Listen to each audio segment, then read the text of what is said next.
నోటి చుట్టూరా నలుపుతో బాధపడుతున్నారా? పెదవి పైన పెదవి కింద నలుపుతోటి ఇబ్బంది పడుతున్నారా? ఇలాంటి నలుపులు వచ్చినప్పుడు పీల్సా, లేజర్సా లేకపోతే క్రీమ్స్తో సరిపోతుందా? ఎటువంటి ట్రీట్మెంట్ ఆప్షన్స్ ఉంటాయి? బ్లూ టోనింగ్ ఏ విధంగా చేస్తారు అనే దాని గురించి మీరు తెలుసుకోవాలనుకుంటున్నారా? అందుకోసం ఈ అవేర్నెస్ వీడియో మీ ప్రశ్నలకు అన్నిటికీ జవాబు చెప్తుందని ఆశిస్తున్నాను. నేను మీ doctor Raj Kireet, Celesty skin laser and hair clinic Jubilee Hills మరియు కోకాపేట్లో chief and founder dermatologist and hair transplant సర్జన్గా ప్రాక్టీస్ చేస్తున్నాను.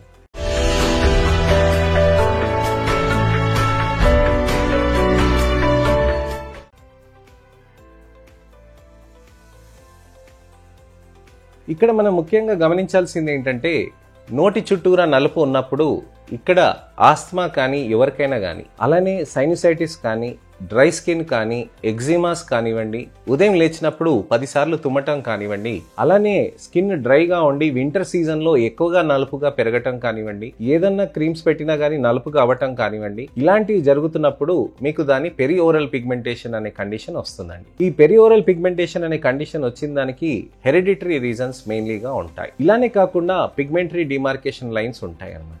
అంటే ఈ asthma, atopy, sinusitis, skin allergies ఇవన్నీ ఒక కాంబినేషన్ ఏంటనంటే అన్ని చుట్టాలన్నమాట. అంటే స్కిన్ అలర్జీస్ కి చుట్టం అనమాట. అయితే ఈ స్కిన్ అలర్జీస్ కి ఒక రూపమే పెరిఓరల్ పిగ్మెంటేషన్. ఈ పెరిఓరల్ పిగ్మెంటేషన్ అనేది మనకి ఎందుకు వస్తుంది అనంటే, చుట్టూరా ఉన్న జెనెటిక్ ఫ్యాక్టర్సే కాకుండా మనకి చుట్టూరా ఉన్న ఎన్వైరన్మెంటల్ ఫ్యాక్టర్స్ కూడా ముఖ్యం. అంటే మనం పెడుతున్న క్రీమ్స్ కానివ్వండి, యూస్ చేస్తున్న టూత్ పేస్ట్ కానివ్వండి, లేక ఎటువంటివైనా మెడికమెంట్స్ మనం యూస్ చేస్తున్నాం అనంటే దాని వల్ల కూడా వస్తుందన్నమాట. ఆన్లైన్ లో సీరమ్స్ తీసుకొని ఈ మధ్యకాలంలో వాడుతూ అక్కడ చుట్టూరా నలుపు అనేది పెరగటమే కాకుండా దానితో పాటు అక్కడ మొటిమల్ అనేది కూడా పెరుగుతుందండి. సో ఆన్లైన్ లో అడపదడపగా సీరమ్స్ యూస్ చేసి డ్రైనెస్ తెచ్చుకొని నోటి చుట్టూరా కూడా నలుపులు తెచ్చుకుంటున్నారు. సో దయచేసి ఆన్లైన్ లో సీరమ్స్ అలాంటివి ఏది కొనకండి. దయచేసి మీరు మమ్మల్ని కన్సల్ట్ అయినాకనే మీరు తీసుకోవచ్చండి. అలానే ముఖ్యమైనది ఏంటంటే, మన చర్మానికి ఏదైతే బెనిఫిట్స్ వస్తున్నాయో దానికి మాయిశ్చరైజింగ్ అనే దాంతో మనకి ఎక్కువ బెనిఫిట్ అనేది ఉంటుందన్నమాట. మాయిశ్చరైజేషన్ తోటే మనకి చర్మంలో నోటి చుట్టూరున్న నలుపుతోటి మంచి రిజల్ట్ అనేది వస్తుంది. మాయిశ్చరైజర్ కనీసం రోజుకి 6 సార్లైనా నోటి చుట్టూరా పెడితే అప్పుడు మీకు ఆ పిగ్మెంటేషన్ అనేది తగ్గటం మొదలు పెడుతుంది. దాంతోపాటు స్కిన్ యాక్టివ్స్ అనేది వైటమిన్ సి, వైటమిన్ ఈ ఇలాంటివి కొన్ని ప్రోడక్ట్స్ ఉంటాయండి. కానీ అది యూస్ చేసినాక మీకు డ్రైనెస్ వచ్చి పెరుగుతుందనంటే దాని కాకుండా వేరే మార్చాల్సిన అవసరం ఉంటుంది అనమాట. ఇది చేసినప్పుడు అప్పుడు మనం లేజర్స్, పీల్స్ అనేది కూడా కాంబినేషన్ చేయాల్సిన అవసరం ఉంటుందండి. లేజర్స్, పీల్స్ అనేది చేసినప్పుడు మనకి చర్మంలో నలుపు అనేది కూడా బాగా తగ్గుతూ ఉంటుంది అనమాట. లేజర్స్ లో బ్లూ టోనింగ్ అనేది చాలా మంచి లేజర్ అండి. అది చాలా మంచి రిజల్ట్స్ ఇస్తుంది అనమాట. బ్లూ టోనింగ్ అనేది ఎలా చేస్తారు అని అంటే, చర్మం పైన మనకి ఇలా పెట్టి లేజర్ ఇలా టక్ టక్ టక్ టక్ అని చేసేస్తారండి.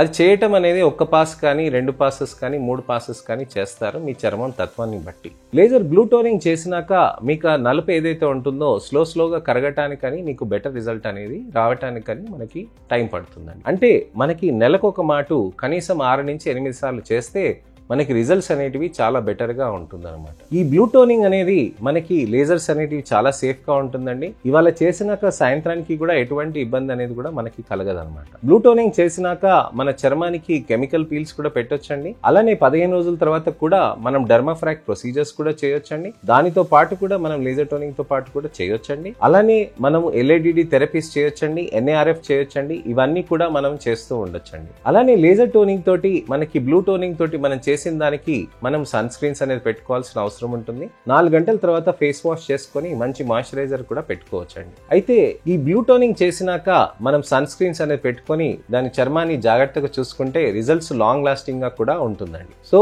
ఇదండి విషయం. లేజర్స్, పీల్స్ అనేటివి మనం చేస్తూ ఉంటే మంచి రిజల్ట్స్ అనేటివి కూడా సాధ్యం అవుతూ ఉంటుంది. లేజర్స్ అనేది 6 నుంచి 8 సార్లు చేసుకున్నాక పీల్స్ ని కూడా మధ్యలో రిపీట్ చేసుకోవచ్చు అండి. అలానే మనకి ఈ రిజల్ట్స్ వచ్చిన దానికి గ్లూటథైన్ టాబ్లెట్స్, గ్లూటథైన్ డ్రిప్స్ ఇలాంటివి కూడా మనం చేసుకోవచ్చండి. ఇవి చేయడంతో పాటు మనకి సేఫ్ కూడా ఉంటాయండి, మంచి రిజల్ట్స్ కూడా వస్తూ ఉంటాయి. మా పేషెంట్స్ లో చాలా మంది గ్లూటథైన్ డ్రిప్స్ కూడా పెట్టుకుంటారు, మంచి రిజల్ట్స్ కూడా సాధ్యం అవుతూ ఉంటుంది. సో ఇదండి విషయం. మనకి ఏ విధంగా మనకి ట్యానింగ్ ఉన్నదానికి, పిగ్మెంటేషన్స్ వచ్చిన దానికి, నోటి చుట్టూరా ఉన్నదానికి ప్రాబ్లంకి నేను మీకు ఇవాళ వివరించానండి.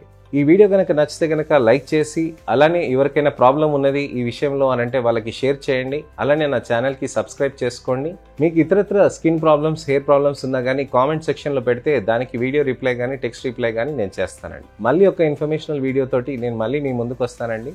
నేను మీ doctor Raj Kireet, Celesty skin laser and hair clinic, Jubilee Hills మరియు కోకాపేట్లో chief and founder dermatologist and hair transplant సర్జన్గా ప్రాక్టీస్ చేస్తున్నాను. నమస్తే.